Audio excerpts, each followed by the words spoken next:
Hi, I'm Russ Movies, an independent filmmaker and actor in New York, and in between the chances I get to do my creative projects, I love to sit down and talk with other artists to see how it is they do what they do, how they take art and use their craft to reveal truth to an audience. So in this series of conversations, you'll meet some people you may recognize, some people you won't recognize, but they're all independent artists, and we'll get in depth in a long-form conversation to see how it is they do what they do. Welcome to Art, Craft, Truth. This time on Art, Craft, Truth, we delve into one of my favorite crafts, photography. For over 20 years, Chris Eckert has been an industry leader in event, corporate, fashion, technological photography, among much, much more, with clients like Jaguar, Rolls-Royce, Christian Dior, Facebook, Uber, the list goes on and on. And in this conversation, he's going to help us get into the nuts and bolts of how still photographers take that glass on the camera and shape light to tell a story. Chris Eckert. Hey, what's up, bud? You rocked the unfair advantage for you. I wore this outfit. So. Oh, nice. Yeah, promo. Figure I'd remind you of our where we first met. So that's interesting. So man, you made me work for this one. We finally got you. We cornered you way up there in upstate New York. We cornered you so that we can get you on. I'm psyched. And really what I want to dig into, we'll go over stuff you've done in your career and stuff, but I want to dig into how you look at stuff, how you choose your lenses, how you think about light and glass and everything, all the photography stuff, the real nuts and bolts of how a photographer does it. Yours is an art form that I fell in love with. I've been an independent filmmaker and a videographer for years and years, and a couple of decades now, and dabbled. Started obviously learning the basics of photography and still photography, but went into the moving image part of it. But a lot of it's all the same, and a lot of the theories and ideas are the same. And I'm really interested to see, from your perspective, how you approach your art, how you craft it with the tools you have. So let's jump right in. And first of all, how do you get started? Were you a kid who wanted to get into the arts at all? Were you a performer? Were you a behind the scenes guy? What got that camera in your hand? How did that happen? Yeah, good place to start. Yeah. I've always thought, you look at these professional photographers and whatnot, and sometimes you can read these wishy-washy bios. My grandpa's old camera, I found it in the attic, and it sparked the interest. But for me, it wasn't really the camera that started it. It was more of a different life. I was a soccer player in the 90s, an athlete, scholarship athlete, and I got to travel the world by playing sports. And I grew up in a very middle-class Midwestern background, the oldest of three. And, my family didn't travel with me and do those kind of things that some of the people were doing at that age, where, the kids were the primary aspect of their lives and things like that. I just sort of grew up in a Midwestern Indiana family, and I would go on these trips, nonstop, because I was an athlete. And it really did turn into this kind of thing where, it started turning into, hey, just take some pictures wherever you're going. And, as a teenager, we got to go to, originally Florida and Colorado, and then we got to go to South America and Europe and play sports for a living. And a lot of us traveled at that age in 1992, 93, 94. If you're old enough to remember that, excuse me, day and age, with Nintendo's early game form. So, I eventually started taking pictures. So all right, so let me stop you right there. So you were a little younger than me, but we're about the same age. So you're going on these trips. What's the camera you have in your hand? What are you shooting with? That is the sappy story. It was my dad's Pentax 60. And I was shooting Tri-X 100, 200, 300. And I eventually built a darkroom in my basement. Cool. Under $500. Had some chemicals. My parents carved a place out for me, and we'd come back from these amazing sporting trips, and everybody really wanted to see what I was doing. And some of that was because there was nobody else there to witness. Right. So as an early stage, I would say it was more journalism, bearing witness to what the hotels look like, what you saw, what your friends look like, what Colorado looks like, what Florida looks like, what, Wow. Texas. And, these are not the things that your family, we're not taking family vacations here. Right. You're 13, 14, 15 years old, getting on a plane, getting on a bus, traveling with strangers to your family. And many of them wanted to know what you were doing. So photography really at the earliest stages, even in high school, was about documenting trips. Right. So at that age, do you have any sort of sense of composition, or you just kind of point and shoot? I mean, what was your eye like even then? I mean, to be facetious, I would say that it's like photography now. Just let it rip. Right. Let it rip. Throw it in front of the internet. Let's see what sticks. Right. There was nothing. I mean, there was your friends. There were, there was your food, which is obviously a popular thing these days. But honestly, back then I didn't never do that one. I never said, "Hey, this is what we ate." I never did that. Oh, you weren't a pioneer in instant. I would say the original early inspirations from some of the things that I saw were more landscape based. Okay. Shy around people, not in your face, but more visuals of a country or a landscape or a mountainscape that was foreign to me. Wow, where I came from, this doesn't look like this. Where I came from, this isn't the same. Wow, hey, I didn't see the ocean until I think I was almost 13 years old growing up in the Midwest. So taking pictures of the ocean became, more of a different style of photography versus if you grew up on the ocean. Sure. And, Sure. And then of course my friends, and you have to understand too that we were competitive at a very, national scale, international scale. So even the people on your team weren't your friends that you grew up with.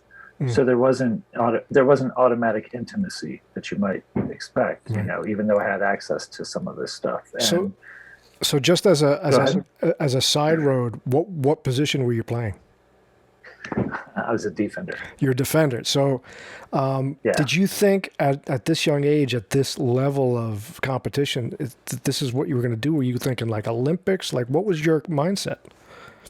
If anybody remembers, I believe that 1994 is when the World Cup was played in the United States. Right. And it changed, I think, the youth culture forever.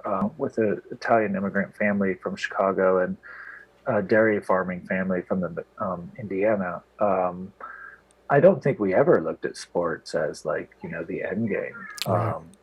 We grew up in a ultra Catholic community in Northern. If anybody's ever seen the movie Rudy, right. Notre Dame fans, and there was, and I didn't play American football, so I think that if you weren't a football player in Northern Indiana in 1992, 93, you weren't getting a lot of looks. But when the World Cup happened, and people really started to take a look into soccer, and we can talk about this in 2021 because it's a tremendous sport in this country, which most kids are striving for, versus, when we grew up, NFL football and things were, the pinnacle. When I grew up in the '70s, a little bit before you, just a few years before you, when Pele came to there was kind of this soccer explosion in the late '70s, early '80s. All kids were playing soccer. I didn't do it, but a lot of my cousins, everybody played it, and then it faded away a little till again the '90s when it came back.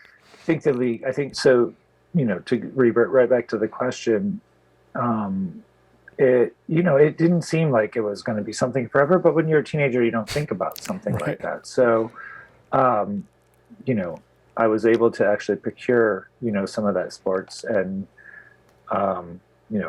go on to college, get a scholarship. But photography was the underlying thing that I was I would say travel.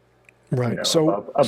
Above photography. So in those original shots, when you're shooting the team and you're out on the road, and obviously you got to wait to get those pictures developed back, in the day, you got to do it right. What was the turn on where you snapped shots out somewhere in some town, you developed those pictures, you saw them, and you went, "Oh, wow, that's cool. I'm pretty good at this. I like this." What was that?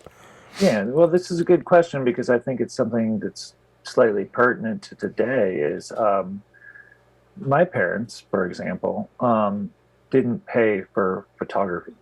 Hmm.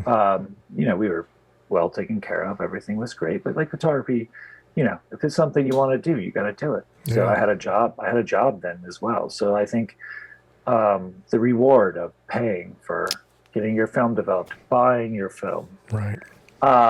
your camera got broke. It cost $150. Honestly, my parents were like, "Well, you got to fix it," and they Right. didn't give me $150 to fix that camera. I paid for it and I fixed it. And I was learning that at a very young age. So, like beyond photography being artistic, it was also something that it was expensive. Right. Honestly, my friends were into, and I'm not saying anything with gamers. I'm not saying anything. I play video games too. Sure.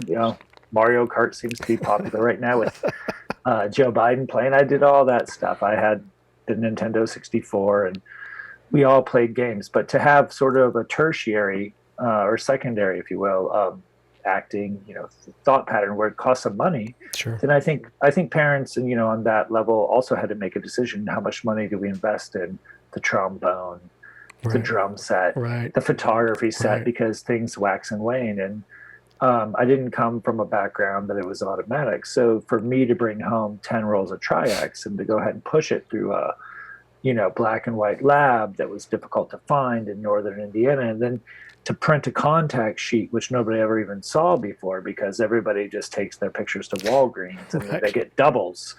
And then you send doubles to your aunt, and then you send doubles to Right. your uncle, and then you keep the doubles and nobody knows Right. what to do with the doubles. And we weren't, it was a very early that I learned we weren't playing the same game because I was looking for one or two pictures off of a roll of 24. Well, I'll tell you what, this is a theme that's going to come back and forth through as we talk, is this analog generation and the value when there's a cost to not doing it well, to not doing it right, where you had to commit to the print and you had to commit to the craft, where it wasn't disposable and a quick delete on the back of some screen somewhere. And I think that changes the trajectory of how you're going to look at the rest of your career, is my guess, is how you progress. That's always underneath everything, is right, how you informs how everything you do, I would think. I mean, we can fast forward to Yeah, 2021 we can jump or around. or any time that you want to, but because the comment that you just made is kind of prevalent to some things I already have been thinking about, Yeah. is when you enter New York City, let's say 1999, photo assisting scene, photo, production scene, photo analog scene, pre-digital, and you're a master, and I'm not a master, but the people that you work for are masters. you know 10 different photographers have 10 different ways of doing things. A style of film, a brand of film, a style of camera, a different style of camera. I always call 2003 to 2005 digital transition years, because Okay. that's when it happened for me. Right. And I can tell you that story as well. But at the moment, I would just like to say, like, the entrance to the New York City commercial scene, watching what I would call masters, like the money on the table. Okay, and this is actually like a moot point as well, but the film budgets of a certain day. You had to buy film, Right. and you had to take a picture, Hmm. and it was important to you, and it was something that was going to run in a national magazine or in an advertising campaign. Generally speaking, the money that it cost you to buy film and Polaroids and things that you needed to take that picture were more than today's day rates on a general level That's for right. creativity. So ignore the rate that you get, but the day rates have been lowered for a reason, because you don't have to know as much. Right. And that's simple. That's pretty simple economics. Like, Right. I don't feel slighted by it. I feel like I know a lot, Sure. but what I know is no longer as valuable as what it once was. Right. So Yeah. so let's get back to those original masters. I don't think we need to get into your whole youth and college experience like I would normally do with actors and whatnot. But I want to get right into the craft with you. When you're, first of all, when you where'd you go to school? Duke. Duke. So when you Duke, well, hey, big time. Hey. So Blue Devils. So when I told you I also played soccer. that's right. Yeah, you were serious. You were no. I was a student athlete. So you had a scholarship to Duke for soccer. Yes, I did. That's intense, man. So you're Very a intense. world-class athlete. This is Well, I was traveling the world from a very young age because of sports. intense. Yeah. So let's go back. Where do you let that go? Where does that drift out of your hand and the camera get into it? I've talked about this many times, and again, like I want to say first, to your fans and the people watching this that I'm Gen X. That's right, baby. Born and raised. That's it. Born 1976, year of the dragon. So many of my perspectives are coming, I believe at this moment in time, importantly from that perspective, because give me 10 years above and give me 10 years below. I do, again, I do believe a lot of perspectives are very different based on exactly the time, now more than ever, than when you were born. That's maybe not this podcast conversation, but I think in an artistic level, I'm Gen X, 1976. So I was there for, the dot-com boom in college, and I was there for the digital revolution in the early 2000s. So everything. I went to college and I didn't have a computer. That's right. I didn't have a phone. I wrote letters to my brother and sister. So we were that 1 foot in, 1 foot out of generation of like, some of my friends had a cell phone and some of us didn't. Well, that's what happens to it happened obviously in the film industry the same way. There's always been that debate as time has gone on as to what, and the aesthetics are a little different, although digital catches up in certain ways, and they're all different. But like you said, we were the ones that straddled that line and that changeover. And like I said, that was the point I was trying to make about the straddle. Yeah, I mean, so was it the people that are younger than me that have, amazing talent, sure, like I've never seen before. They will go back and retroactively learn something, but they didn't straddle any kind of line. And then the people that were amazing and beautiful in that film world, many of them had difficulty transitioning into a digital world. Absolutely. So right from the get-go, what is it that makes you decide this is a career choice where you're going to go, I'm going to pick up this camera, buy this equipment, and do this stuff for a living? When did that happen for you? It's interesting. I think, I had to really pinpoint a time. It was out of school, I would imagine, right? I guess it came down to what I really enjoyed at that point in time. It's the Wanderlust, travel. Okay. It was that was all that I really liked. New York City was calling, which I eventually succumbed to, but I wasn't ready, and I didn't know how I wasn't ready, but I saw my friends going there, and I knew I wasn't exactly the same because they had a reason to be there. And I knew by visiting, throughout the course of the time in college that it was not a place to try to figure it out. Yeah, it's you don't if you're going to commit, you commit. You don't trifle with it. I mean, maybe New York is a place to figure it out for others, but for me it wasn't, because I didn't have any money and because I didn't have a job. So, I had to think about things alternatively, and I was like, really all I like to do is travel. Right. Travel. Do you still have, and I promise, I'm going to get the camera in your hand. I'm going to reach to the screen and I'm going to put the camera in your hand in 2 seconds. But do you still have that, any of that Wanderlust? Is there any of that stuff that still wants you wants to get out, and or is it gone? I mean, it's nonstop. I'm a father of a 4-year-old. Right. My wife is, New York City based, not at the moment because we're in COVID times, right. But, once I entered New York City, that also fulfilled the Wanderlust sector because, I'll plug it right now. There's nowhere else to live unless you're living from like a hub like that. Right. You can call it Milan, you can call it Tokyo, you can call it Berlin, you can say what you want, but New York City is the place to be for an artist on the move. Yeah, because you walk out your door and you're already traveling. You know, That's it. you walk It's 3 like, blocks and you're traveling. traveling without moving is, the Yes. old generic. All right. What is the path that gets you looking through that viewfinder and shooting? I had a couple funny breaks because it wasn't always like, I don't really think we need to reflect on like, the how you get here because honestly, the most, I have to admit, the most talented people I work with in this day to this day have come from slightly traditional paths, Right. art school and learned and, showed up in my doorstep with a portfolio and ideas, because Right. you can see the vision and you can see the future in their eyes. And you're like, well, I want to work with somebody like you because you're going to help me, So what I have to talk about like that early stage again was the few breaks that I got not knowing much about commercial photography in New York City were just breaks, and they were showing up without knowing what you're doing. And the people that I worked with were sometimes generous, sometimes not. There's when you're an assistant, and we were still based on like a what do you want to? What is the word? Apprenticeship, internship kind of vibe. Apprenticeship. Apprenticeship.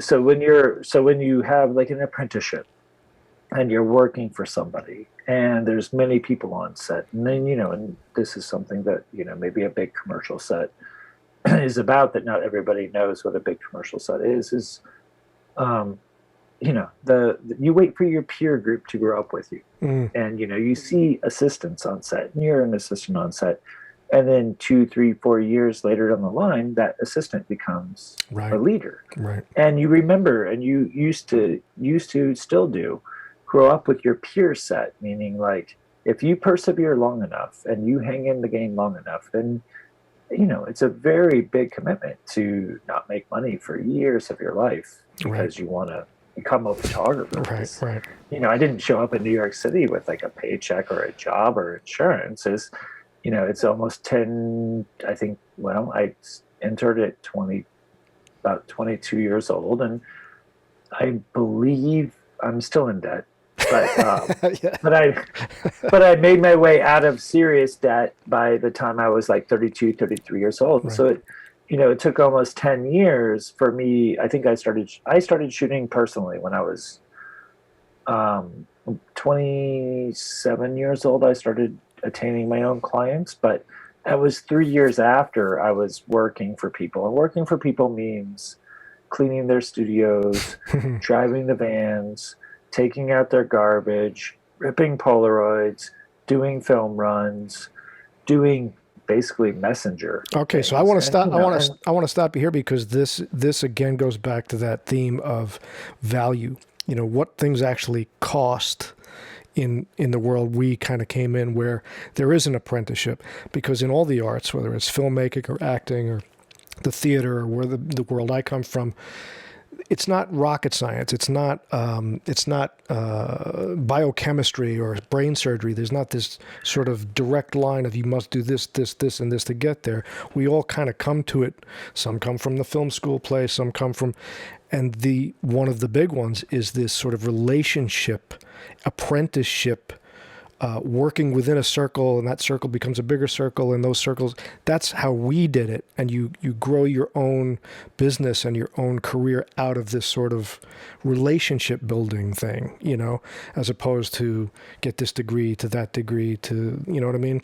And that's what people don't understand a lot about the arts is it's not this sort of direct college route that everybody else takes. We all come at it from different, and we attain mastery at it from different angles.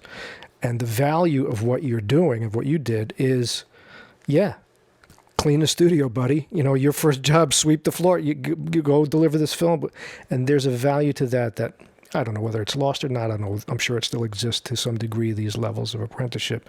But that's very important and I think influential in how you attack your own art later when you're the guy.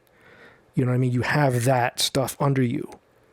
Right? I think, that's articulated exactly the same way that I think. And I mean, there's stories of, Irving Penn living in Long Island. There's stories of, Andy Warhol never being at a party. Right.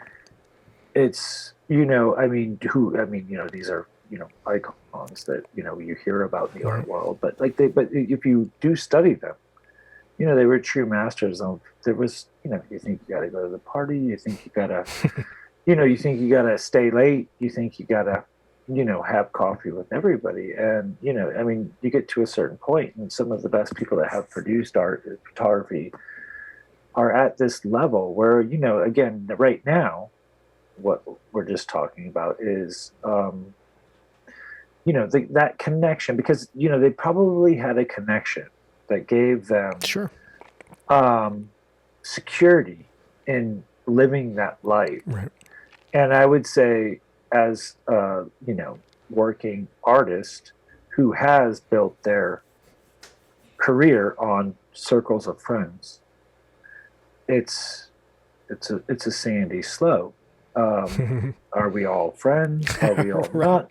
Right. We all have good times. We all enter different phases of our lives. Right. And it's risky. And, also to get to that element, like you said from the beginning, to get to that place. How do you know enough people to make enough money to live? Let's just be honest, like glossy magazines, Right. like fun stuff, which we were both a part of and are a part of, but, they honestly don't exist anymore. But, we'd see somebody that was a size that we wanted to fit into denim, and you could pass out a card, and you could call a number, and you could come in for a casting. And, it's very organic on that level, which I don't think everybody understands the organics of that level. Right. Hey, I work for X magazine company. I'm an editor, and you should just call me and come in for a fitting. And, next thing you know, you got a street cast. Right. Right. And it was legal, and it was honest, and it was a very, it's very difficult to do now because of, like everybody's a brand. Yeah, so and they're all savvy. They're all savvy about what everybody's savvy. And, I'm not saying, again, I want to be very clear that, like, I'm not trying to articulate any kind of taking advantage of story, because I don't feel that when things were slightly more analog and slightly slower, that anybody was being taken advantage of, because things were very vetted and things were very thought through. Right. Whereas now, I do believe, it's just easier. It's just easier, like most things. And I think writers and musicians and, actors and photographers and filmmakers have all been affected by the digital, sort of like thing. But like, if we can just go back to the beginning of where we were speaking, was what if you were the photographer, that had, a camera system that cost thousands of dollars, maybe tens of thousands of dollars. And then you had film that cost a tremendous amount of money as well. And then you had a lab that you had been working with for 5 years, 10 years, 20 years. And the lab knew. And there's recipes behind all of these things, because all of these things involved chemistry. Chemistry, right? Truly. True chemistry. Meaning, even if you didn't understand chemistry, you still have to understand that, if you were shooting something like chrome, or if you were shooting negative, what speed negative, and now, ISO to like somebody without analog knowledge, ISO is a speed, right? But it truly is a speed, and everybody does kind of understand that something like an ISO can increase grain as the higher you get speeds, but nobody really understands that, because they have not looked at the film grade of that speed, and then seeing the bubbles, how big it is, right? And how big it is when you drop it into chemistry, and how then you have to export it. But there was masters along the way that also knew how to manipulate that chemistry, maybe not themselves, also through connections. I'm not saying everybody did everything. Right. Like, again, the Irving Penns, the Annie Leibowitzes of the world, they have laboratories that truly worked for them, and laboratories on serious laboratories that were working 24/7. Right. So I think, to go back to like being an artist, taking a picture with, a camera that you basically can now get for graduation from your parents. That Right. is essentially the same tool that, A master somebody was else you, uses. right? But then what's happened? So then what's happened? How do we figure it out on the back end? Filters, Yeah, filters truly are chemistry ways of developing film right. that have been digitally replicated. So kudos for the Right. access, but it leaves some people in the dark. I mean, No, I mean, it, hey, it look, all these things that we're talking about here are ultimately tools. I mean, and to say that to look at a contractor and say, boy, that's an amazing house you built. That must be some saw that you have. It's not the saw. I don't care what the saw was. The contractor built it. So the artist is the one who knows how to manipulate those tools and use them. And the basics of understanding the visual image are the same. I mean, the chemistry, the ASA, the ISO has been replaced with a digital wheel that changes that, but the shutter and the aperture and the composition and the lead lines and all the ways those haven't changed, and that's up to the craftsman. That's the craftsman who decides what the depth of field it is, what the image is. It's you. You're the one who's doing it, and so the kid getting that camera at graduation is going to end up taking pictures of their feet, and the master is going to know how to use that tool. So I want to jump ahead because I want to get into. I don't want to do too much of a sort of a career retrospective because I don't want to. I don't think that's all that valuable. When things pop up, like I worked on this project or something, throw it in. But I want to get into how you do it now, what your process is now. So, and again, it's going to vary from project to project because you've done things from fashion to corporate to event to, artistic, landscaping, travel. You've done every possible thing an artistic photographer can do and a commercial photographer can do for high end, big clients and for yourself.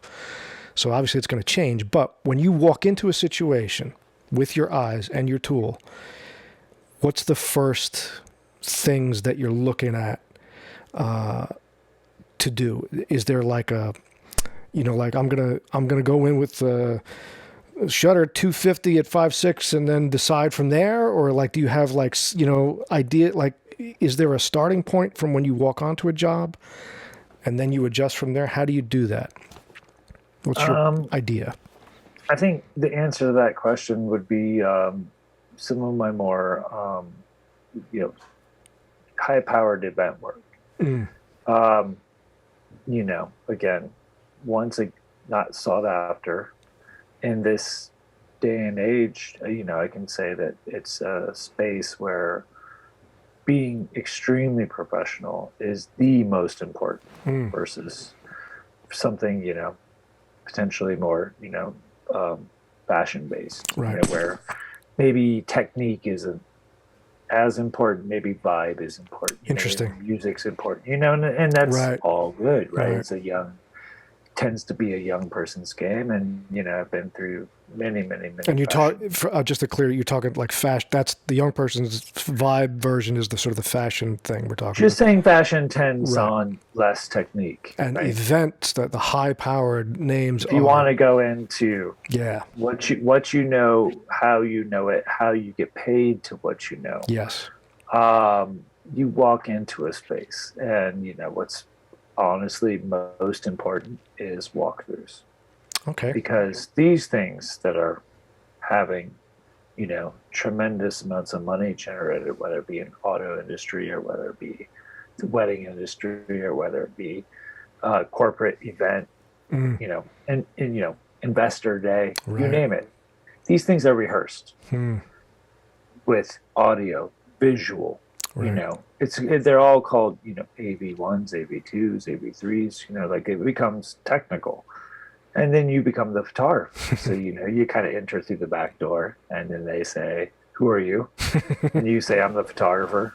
I'm the videographer." Right. And then they say, "Okay."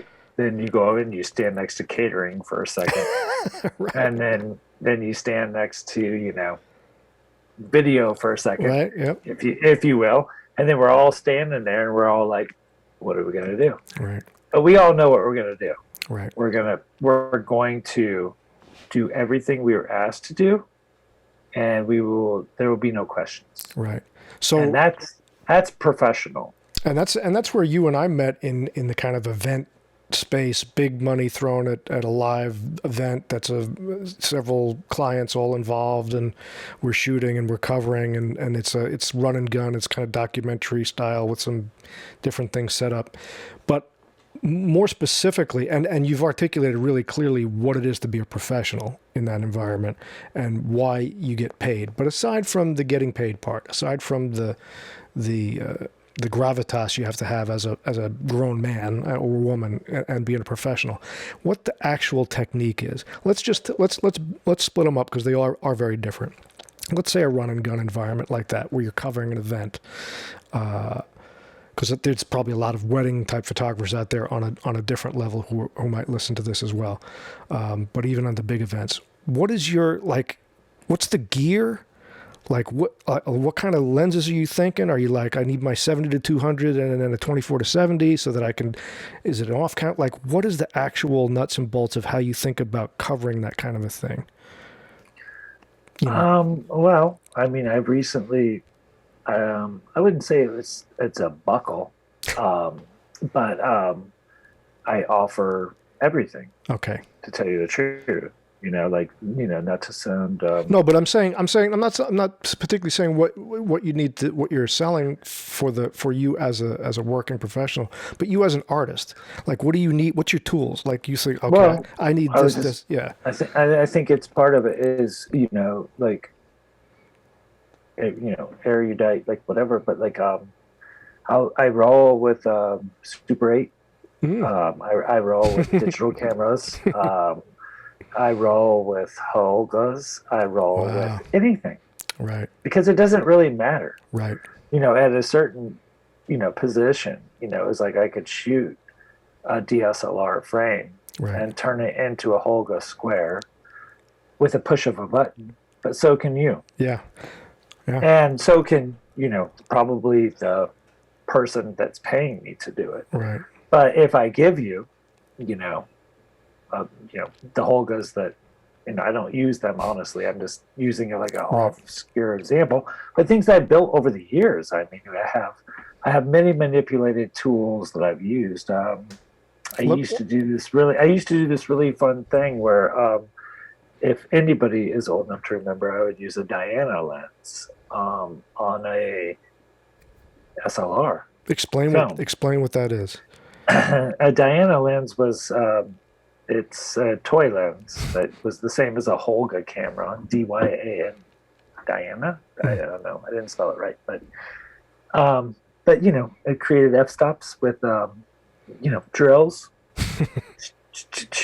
And at one point in time, if you could see this screen right here, having like a vignette was difficult because if you turned in a frame off of a medium format camera, it was difficult to get the vignette. It was difficult, and you had to drum scan again and post produce. So to get out of post production, I started creating different lenses on a camera, but that was also, again, gimmicky, and I'm not sure how far I want to get into that kind of stuff because I want to get everybody has a little Vaseline on the lens or a little water bottle that you can put in front, right? Or maybe a little light. Here I'm right here right now, so maybe we can get a little light flash flare, and but that's also creativity because technically when you do that, you also do know what you're doing. Yes. Or what you're looking for. Well, as an example, I want to get into what you dig too, like what turns you on, and I'll just flip it on me for a second. So when I love the look, if I'm shooting a film, it's kind of hip now, but I've loved it my whole life. It's coming back now. All of a sudden it's cool, but is the anamorphic lens on a film camera. And particularly like an old Panavision C or one of these old cinema 70s anamorphics that is imperfect, that has real distortion at the edges and flares come a certain way. I like to be aware of the glass. I like to be aware of the camera. the imperfections of it. That's my taste. There's a lot of people who like a cleaner image and more resolution. I like less. But that's me. Like a vintage sort of. I like to know that there's imperfection in the frame. You as a photographer, if you choose that.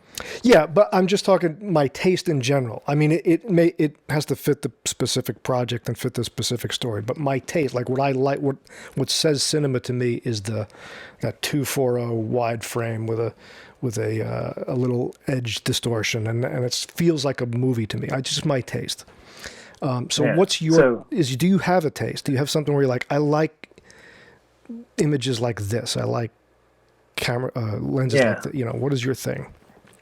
I have, hundreds of film cameras that I don't use anymore. But one that I do consistently go to if I do shoot film is, I don't know, probably about a $50 Yashica twin lens that has the spinner. And every time you spin, I've taken it in for repairs, all these fancy places, and it scratches the film.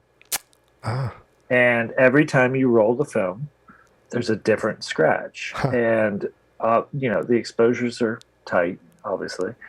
But, when you develop that roll, I never know where the scratch is going to come. There's some sort of inexplicable grain on that roll that nobody's found. And it's a beautiful, sometimes ugly, sometimes terrible, sometimes unusable, mostly. But every once in a while, you get this image that would never, ever be created in Photoshop or in post, or I want this or that. So right. That's the creation, of art, which, not to sound too trite, and nobody has time or money for that anymore. Like I'm slightly, afraid of, which is who's got time to burn, 5 rolls to get this one cool scratch that is not across the eye or the chin or God knows where. But you develop rolls and rolls and rolls of film on something that has flaws. Right. And, and I was, talking cheap stuff earlier, like Holga Diana, like that was all fun stuff. But, we scientifically, with another photographer I used to work with, great friends to this day, but, it was the same concept that we were talking was like, how do we create consistent, this was pre-filter. And so how do we create consistent bleeds from the right corner? So we used to drill, these toy lenses out that fit on a. And explain context. Just for people because we're getting real deep into the weeds, which I love technically. Yeah. But the light bleed, the bleed you're talking about, explain what that is. Just so to go back to the story I was telling you about the diamonds. Right. We used to use them on a 645 body, and for anybody listening, hopefully they will look up or find 645, but 645 gave you more frames on a medium format roll, and it gave you a different frame. And we were able to drill holes and do kind of fun light leaks. And, again, like many people were doing this. This wasn't something that was original, and, to this day. But then, I think if we could just get rid of all that fun stuff or those tricks, which, you can call them tricks and fun stuff, but there was a look. And if you could replicate that look all the time, because guess what? AT&T, for the photographer I was working with at the time, maybe I shouldn't say the name of the brand, but a major brand hired for hundreds of thousands of dollars, like a commercial photographer wants, for that look. And we had no access to filters. Right. We knew how to do it in film. Right. We know how to do it in contact sheets, and having a right corner light leak. Yeah, right. It was a drilled part of a lens, and then it wasn't as simple. So now, okay, let's just throw the what's the camera 5D? Yeah, right. 5D Canon. Yeah, Canon, whatever. Mark IV, whatever. Everybody uses the same camera. Okay. Right. So the challenge is there's a big challenge now, is how do you get your results to output different, because everybody pushes that button the same, Right. and everybody uses the same lens because Right. it comes with a lens, Right. or you buy one, Right. Sure. or I mean, but that's true. I'm talking Right. about the graduation package, Right. and I'm talking about the dad in the zoo standing next to you, Right. working a $5,000 camera system. Right. You're like, that's what I shoot, and Right. it's good enough. Right. Why do you have to overstep your professionalism to try to get results that not many people care about in the end game? You want to simplify your process. Right. So, maybe that's not the right way to look at it. Maybe it's not the bad way, but like, if you're going to get hired 100 days a year to rip your 5D that's under warranty from Canon, then you rip it. So let me ask you this question, because that's a very interesting, and it does filter into a lot of the things I do as well, which is, just to summarize what you were describing there, what a lot of people post-digital age are sort of are used to is creating effects, creating things digitally with filters. What you were talking about was a light leak, which was, where the film is overexposed because light gets in and it changes. And that was, for you guys, was an actual physical thing that you had to do to the lens to create a space where that light would to create a look, and you were being booked because you had that look. You created that look. Now, the post-digital revolution, everybody can do that with, their fucking Snapchat filter or whatever the fuck they're doing.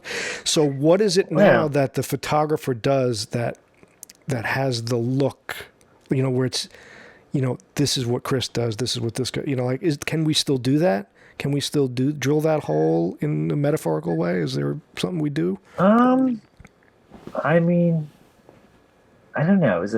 I guess it's maybe a sad thing to say that I've gotten less risky as I've become older, because it's become more simple. And, you want to think you were a little more reckless and forth going when maybe in your like formative years where now people call on you and demand something, Right. But all I can say, maybe this is maybe this is an answer to the question, maybe it's not, but I'm getting paid a lot of money next week to take a picture of one person on white. There you go. Just saying.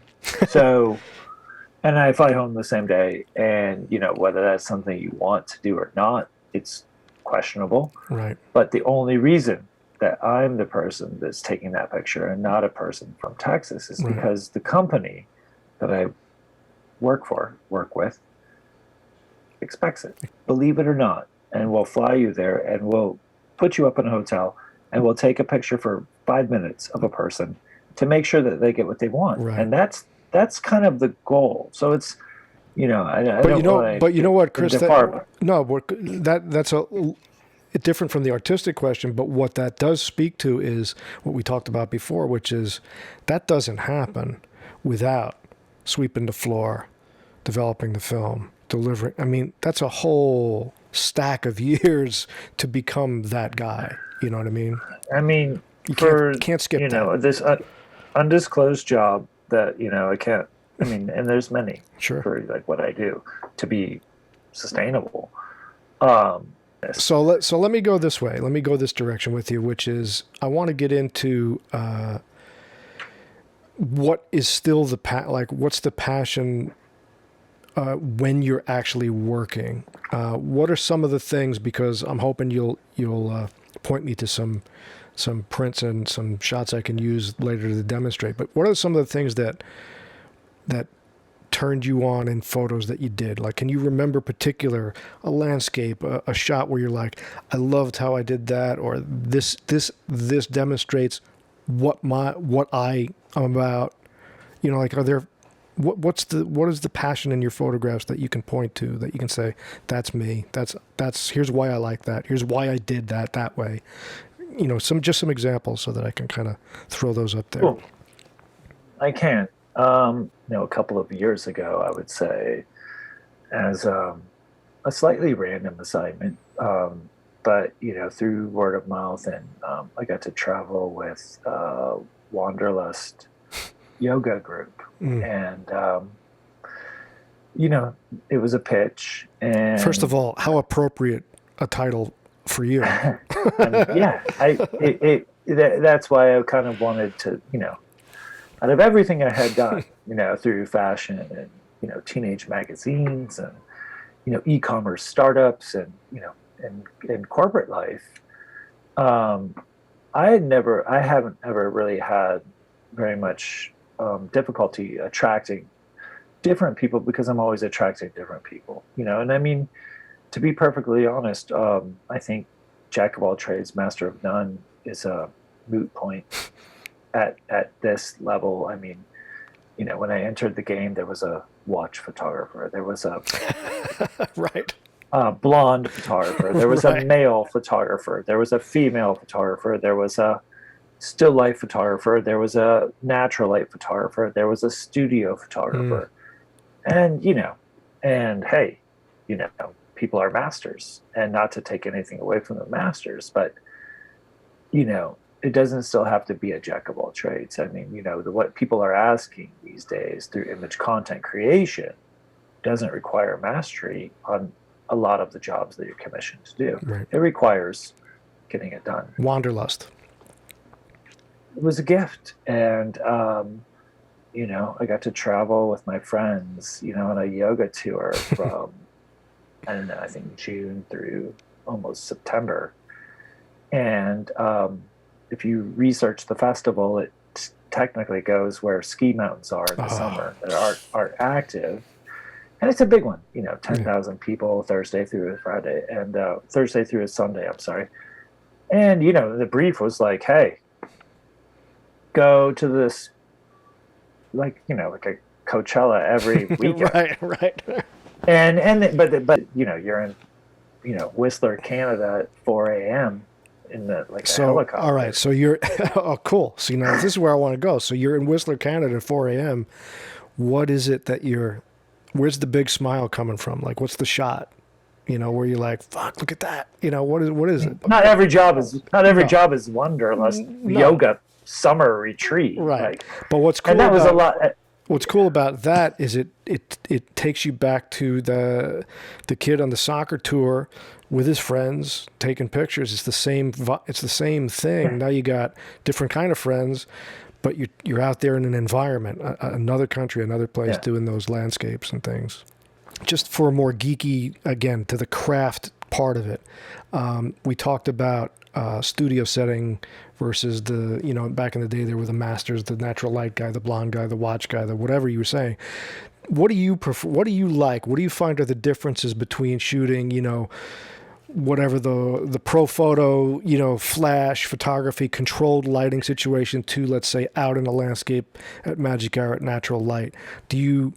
Is there one you like better to do? Do you prefer an environment over the other? Controlling light is what you do. So what's the one you prefer if you do? I mean, natural light. Yeah. It's, I think some of my websites and the video work that I do is up. And if you look at the portfolios, I think you can see that it trends natural. I mean, and I'm talking natural now, like dark club, late at night, people dancing. Right. But no lights. Yeah. I'm not using strobes. I'm just ambient using ISOs. Well, yeah, whatever. In a club, floor light. Right, floor light. Yeah, flashlights. Wow. Just crazy amounts of light. That you can now generate from ramped up speeds. right. Especially with people's expectations. I have no problem shooting above 5,000.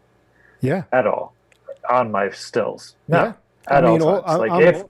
I'm shooting one of these cameras in my thing here is one of those Sonys, and the ISOs are ridiculous. And some of the techs, they're still hanging on, like they're questioning, like, oh, you don't want to be above ISO 1000. Why? I'm like, don't worry.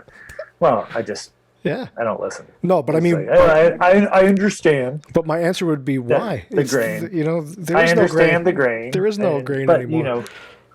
Give me, because then the versatility becomes creative again, meaning like if you don't limit me, okay, and this is just a quick example. I used to assist a wedding photographer, and we would basically get access into most venues day before, morning of, and we would go into the tent risers and we'd throw strobes up into the top, and we'd hang slaves down so that when he shut on his on-camera flash, it generally would grab a slave, Sure. whoosh, Right. blow the room up, Right. because there wasn't enough light to blow the room up. It was Right. just a face, and it dropped to blackness, as Right. with on-camera photography as it does. So to blow the room up was a big deal, and it took build, it took ladders, it took OSHA, Sure. it took insurance, Yes. and it wasn't just ISO 5000, no flash, let's rip. And Right. but that also means let's be creative, because he was always he she people we were working for back then, limitations, Yeah. right? We Yeah. ran out of batteries, the slave died, Absolutely. God forbid, somebody disconnected a cord, we can't find it now, 100 people are dancing. Yeah. So like the left side of the dance floor was dead, so we had to shoot right all day, and Yeah. people were making on-site decisions, creatively very difficult. So the versatility that has been offered and available Yeah. is an amazing technique. But again, it's like you said, is like I own a saw too. Do I Right. cut my floor open and Right. build my own bathroom? No.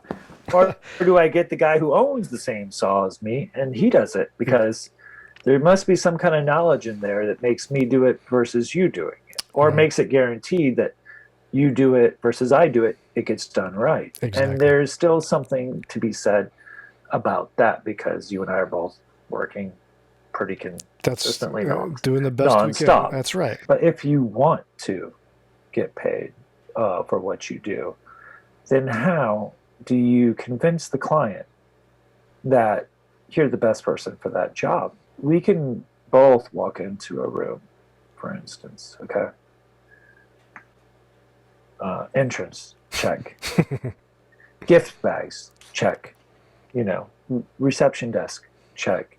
There's formulas to the things that you see often, especially if you get into any kind of event. Where's the picture of the auto, Right. of the pens that we made? Right. And they had these pens that were on every table, and maybe you didn't notice, because why would you? Nobody put it on a brief. But to be able to walk into a room with experience, To know and you that. kind of understand that, hey, I'm at the Four Seasons. This isn't Four Seasons branding. This is their brand. Right. Right. I'm going to shoot it. Did you deconstruct the gift bag and show us what we had? Of course I did. Right. Yeah. Of course I did. Right. But did they ask you to? No. Right. Yeah. And then who That's gets right. asked after the fact? You. And then who gets blamed after the fact? You. You're a terrible photographer. You didn't Right.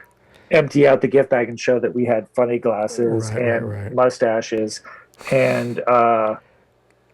devil's ears. And the that's gift bag. all. And that's all just knowing the gig. That's I've worked. That's with, commercial. That's commercial. That doesn't make you a great photographer. That doesn't make you anything. That makes you the combination of understanding Right. commerce and art. But then it also has to be good. Yeah, So exactly. then that's where it comes into where maybe automatically that if you put,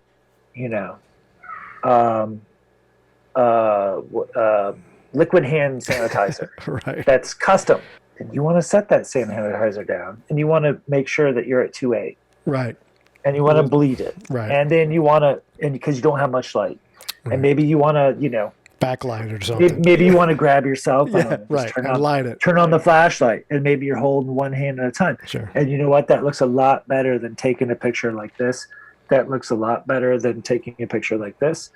And that looks a lot better than not taking the picture at all, Yes. which nobody asked you to take. Right. And you know what? Here's So the thing about that too is like I said, it's the reason you get picked, the reason you're who you are is because you know the gig. You know what the gig is, and in that gig there are particular things that need to be done, and only somebody who's done it knows those things and knows how to do them well and frame them well and do them right.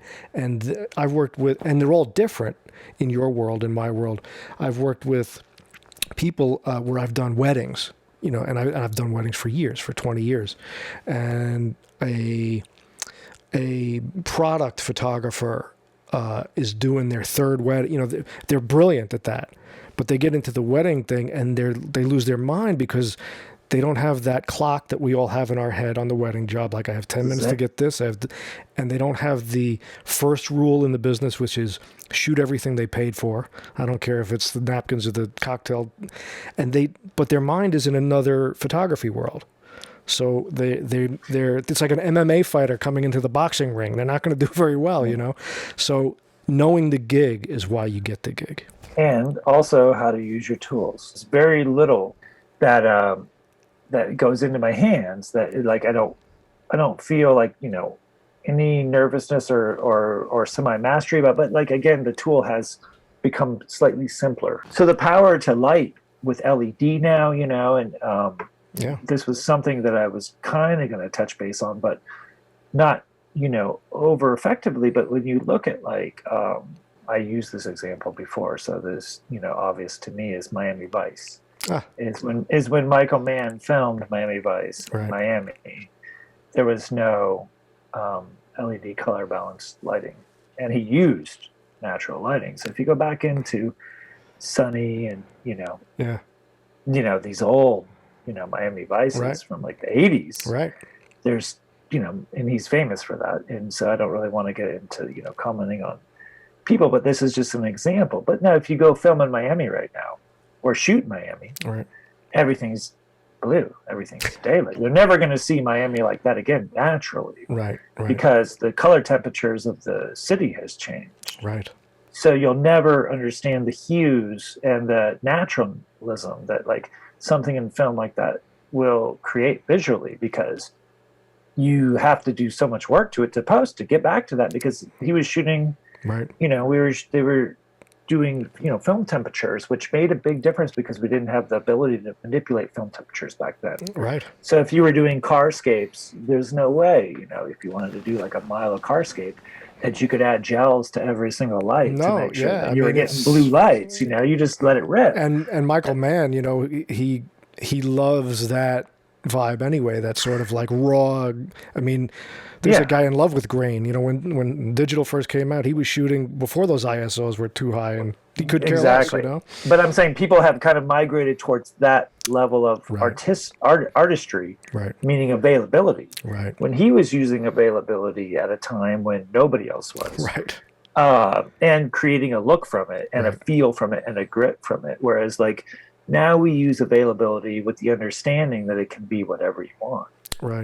As long as there's a fast enough shutter not to create a blur, as long as there's enough depth of field not to create something that you want, then the film and the color can be manipulated to all ends. It was a commitment. It goes back to the commitment. And the one thing that I think, the one technical thing that they're not quite there yet, in my opinion, is the dynamic range. The highlights and that's where film still has its something. That chemical, I mean, they're pretty close. I mean, it's pretty amazing. Or what we used to do, I mean, if you go back into the darkroom, color or black and white. I mean, does anybody old enough to remember the 1, 2, 3, 4, 5 filter?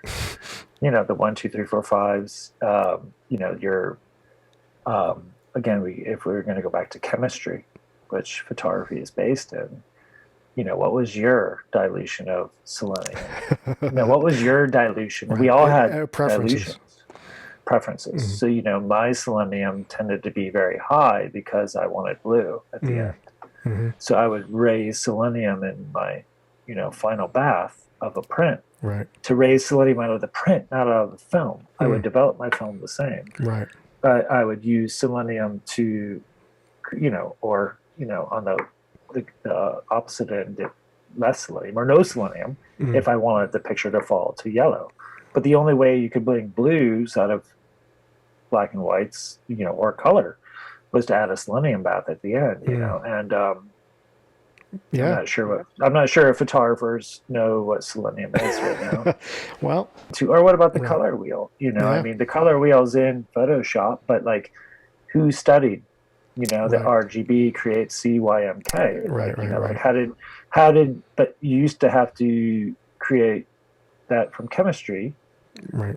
not from a digital slider. Right. So if you needed to add green, or if you needed to add magenta, or even if you needed to know that the primary colors created cyan, magenta, and yellow, which most people obviously can rhetorically tell you that. But like, what do you if you had to go into a room in the pitch dark with a red light on and do it with gloves and a mask? Right. And if you're really into it, like I used to wear infrared goggles.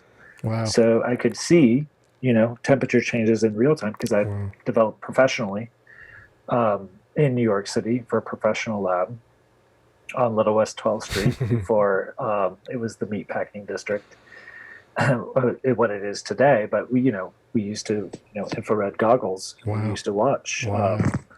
chemistry happening real time. Right, in your real chemistry. Time. Yeah. And we were still allowed to smoke cigarettes indoors, and it was tons of fun. And, and it was great. And, and then the end product of that felt extremely accomplished. Again, it's all tools, and the artist is the one who manipulates it. But there is something to be said for kind of putting the time into the piece. You and I have spoken previous to this, and I think I've, already told you that being Generation X, learning, watching, seeing what I saw, and some of the people that I work with, I can't even say work for me, because honestly, it's such a collaboration now. We haven't really touched on that, but commercial photography is very collaborative with the instant visuals and the renderings. I mean, the renderings that you see now, and you walk into a job, it's very intimidating. It looks amazing. Like, why don't you walk into a job and you're like, why don't you use the rendering? Right. It's perfect, and you have to recreate it for various reasons. But this is not some stick figure, guy in the back, guy in the front, and these 3D, digital, all these things. And so, when I'm saying digital techs and, the upcoming class, the assistants that want to be like you are really, I'm not even sure this is, they want to be like you anymore. I think they just want to be like themselves. Yeah, exactly. Because they don't look at you the same way as like, oh, I want to be like him someday. They might be like, oh, I want, right. 2-bedroom apartment. Right, whatever. Apartment. Right. I might want to own a car someday, versus I don't have a car right now. But and I was working for, no name dropping, but people. Yeah. I wanted to be like them. Right. I watched them on set. I watched them travel. I watched them in airports. I watched them in clients, and I was like, I want to do that. Like, that's interesting. That is an interesting. This is amazing. Interesting thought that we would have heroes, or we would have people or work that we'd aspire to, and they kind of don't do that now. I mean, maybe they do. I'm not sure, and if anybody, whoever watches this that works for me, of course they want to be like you. Hey, yeah, but I'm saying, there's no holds barred, but I'm not under the impression that they're sitting there at 23, 24, 25, whatever you name it, years old, being like, someday I want to, be a photographer like Chris Eckert, because they already want to be their own photographer, and chances are they're already 50% along the way. Right. The hero worship really is already there. They're already doing what they want to be. They're already seeing it, There's no mystery. Or they worshiping themselves. Exactly. All right. So just to wrap this up, because the last 2 minutes here, I want to wrap this up. So tremendously successful career. Like you said, your resume has one line on it, photographer, and that's all you've done. And to do something like that for that extended period of time, that's Hall of Fame level. That's making a life and a career out of an art form, which not every artist gets to do. So that's brilliant. So with the young kid picking up that whatever incredible tool that they have now, with all the incredible advantages it has over what you started with, what do you tell the young artist? Forget about because I know you know this and you've articulated this really clearly, what it is to make money, what it is to be a professional, how you do the gig. That's fine. They're gonna have to learn that without us, okay? Just for us, what do you tell them as an artist? What do you tell them picking up that camera to think of when they approach their thing, when they approach their job, when they approach their craft? Call Elon Musk and see if they can go to Mars, because that's going to be the new landscape. That's right. No. Man, I've thought about this, and I was thinking about this question because I do, I do some talking and things with students in schools and things, and I have a hard time, honestly, giving any kind of rigmarole about, hey, just do what you love. I think honestly, holding the arts in your hands at this moment, including acting, making music, making, because we see these people, constantly surpassing us without our skills. And, and then you're like, well, I'm so good at what I do. But maybe you're not, like why is something made on GarageBand or, Apple Music, that goes viral and that gets this tremendous rewards? Like, they're not, there's no better or there's no worse in the arts. Like, this stuff is, it's amazing things, and the tools have changed. But I think if I were to say one thing that would happen if you were a person that picked up something, and it doesn't have to be a camera, sure. It can be a guitar, it can be a chainsaw, it can be, because I've, on a side note, during COVID, I've been working with a tree cutting crew. Wow. And this is very non sequitur, but the art behind what you do, I'm completely out of my league. And this is not just rugged, rough, and tough stuff. This is nuanced. You got to know your tools. Yeah. You got to oil. You got to chain. You got to type. You got to do math. You got to do tremendous things, because if you don't, you're going to get hurt in that world. And it's been very humbling to be around what I consider artisans and their craft. And so, we can talk about commercial arts, and we can talk about visual arts, and we can talk about acting and, anything. But, I think perseverance is something that is going to land no matter where we land after everything we've been through. Because if it's something, I got into this situation where I explained it, throughout this podcast, that there was something I liked in life, and I had to find a way to continue what I liked. And, photography sort of filled the role. So it wasn't like I had to be a photographer to be able to travel. I just wanted to do something and to be free. Right. And to be not confined, and to run my own business. And I wanted these things. And if somebody would have offered me a gas station business at 24 years old, I mean, maybe I would have run it, because I could have played my own music and I could have fulfilled the same goals. Right. Photography didn't have to be the vehicle when I was young. Photography became the vehicle because it was something I was good at and passionate, and my passion linked with what I was artistic and able to create. If you persevere, no matter what, like it, I mean, how many times have you thought this is over? Yeah. How many times have you thought, I got all this stuff and nobody hires me? Yeah, absolutely. And these thoughts come to you often. You see your schedule and it's amazing, and then you see your schedule and it's down. And then you see, then sometimes, God forbid, somebody doesn't pay you that you expected. And these things are not, you don't have a paycheck every Thursday. You don't have health insurance. You don't have these things. So what makes you persevere? Like, why do you pick up that the next day and say yes to the next person? Why? Why? Because it's what you want to do. All right, so that's it. It's really, it's finding the thing that you want,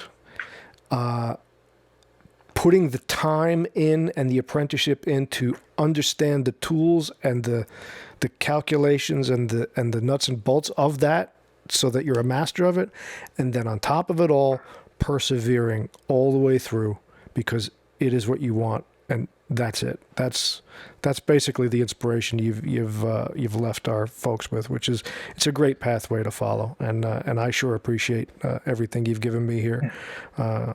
Awesome conversation, my friend. Maybe that's not a photography 101 checklist, but in a grand scheme of things, it's an ego checklist and an art checklist. Yeah. If you love it, Keep doing it. That's it. That's all you can do. Well, thanks, what else man. are you going to do? No, that's it. That's all. What else are you we going have to do? no choice. We have no choice. Yeah, well, dude, do something you don't love? No, that's up to you. That's not going to happen. Never not again. gonna happen. I've been there, Never done that. I'm not doing that. Me too. Never going to do it. Right.